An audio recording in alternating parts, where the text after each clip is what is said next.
Rico McGee, another episode of The Sportsman, and we are live from Left to the Chin Boxing Club in Eastlake, Ohio, where we will be talking to Christian Juresic.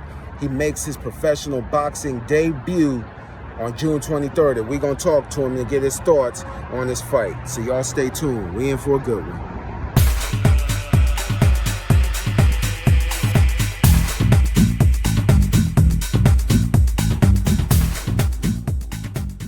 Today, I was blessed with the honor and privilege to speak with Christian Juresic.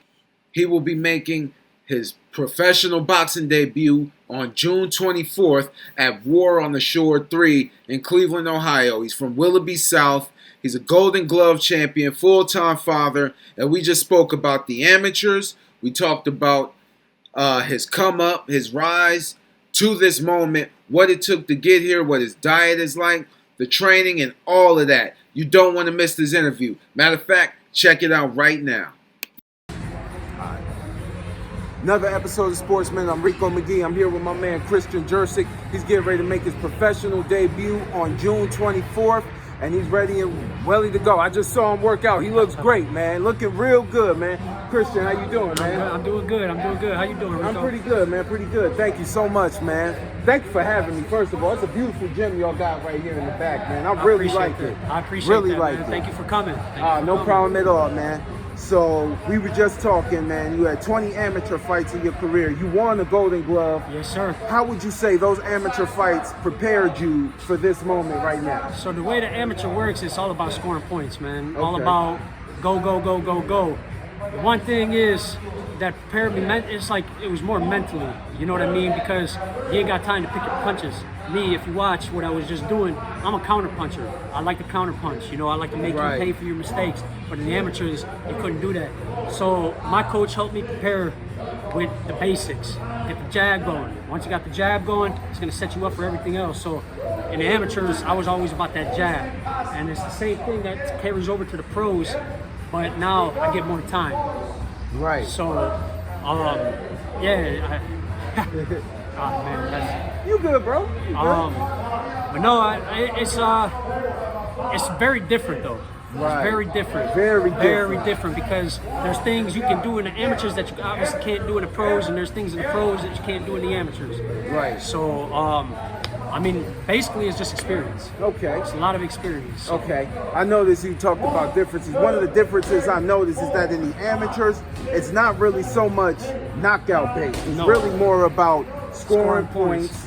And they changed up the system a little bit. When I was fighting amateur, you had the white portion of the glove, and every time you hit with the white portion, you scored a point. So just coming from the amateurs, how has it changed a little bit now? Because I was amateur boxing years ago. So, I mean, this point scoring is basically the same thing, but they look literally just for, like how you said, that white glove touching, or, you know, if you hear the crowd, ooh, they score off of that too. Okay. You'd be surprised.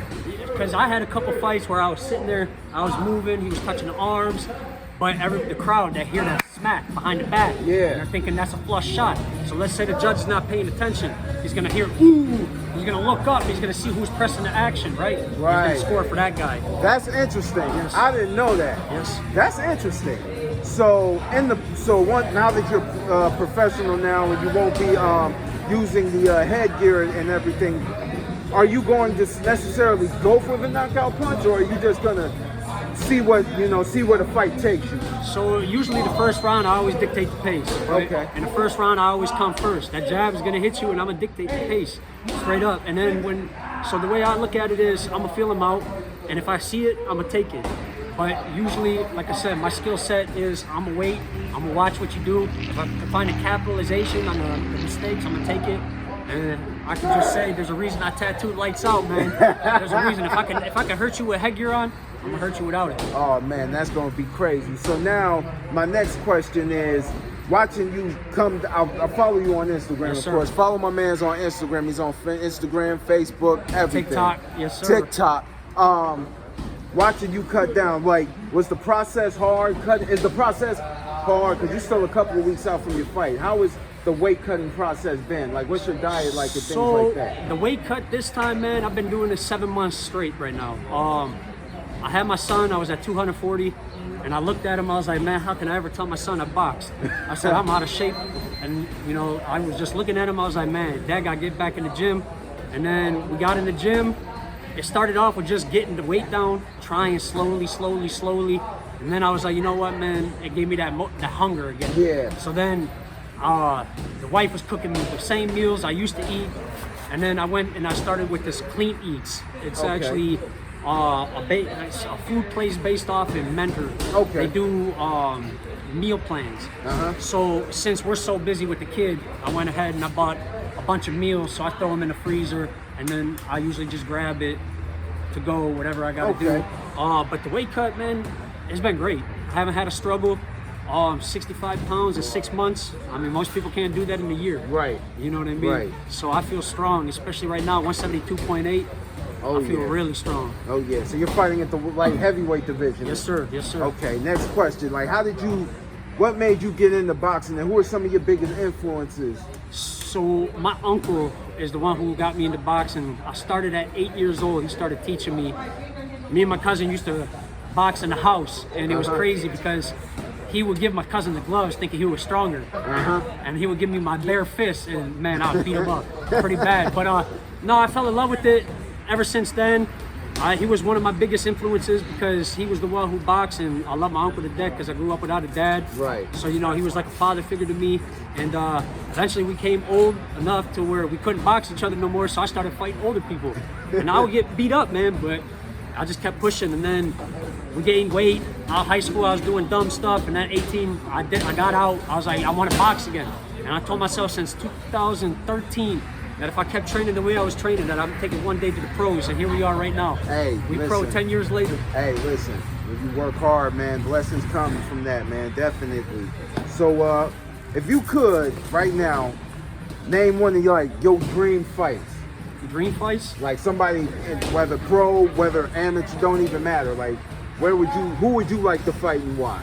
Honestly, man, I'd like to fight Berlanga. Woo! I was gonna say I like him, man, but I just don't think he's what he is. I've seen the flaws. You couldn't even beat Steve Rolls. You know, barely beat him.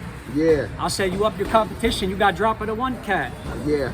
You know what I mean? Hey, we all make mistakes, and it's part of the plan, but the amount of talking you do, man, you don't back it up.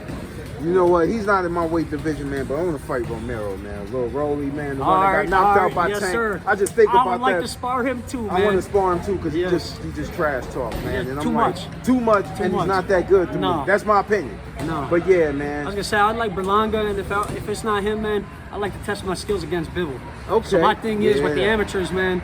When I won the Golden Gloves and I went to nationals, I fought Najee Lopez. Okay. First fight. If you know anything about Najee Lopez, right now he's an undefeated fighter, all knockouts. Okay? He's in the cruiserweight division still. I fought him with 12 fights. He had 120. I nearly beat him.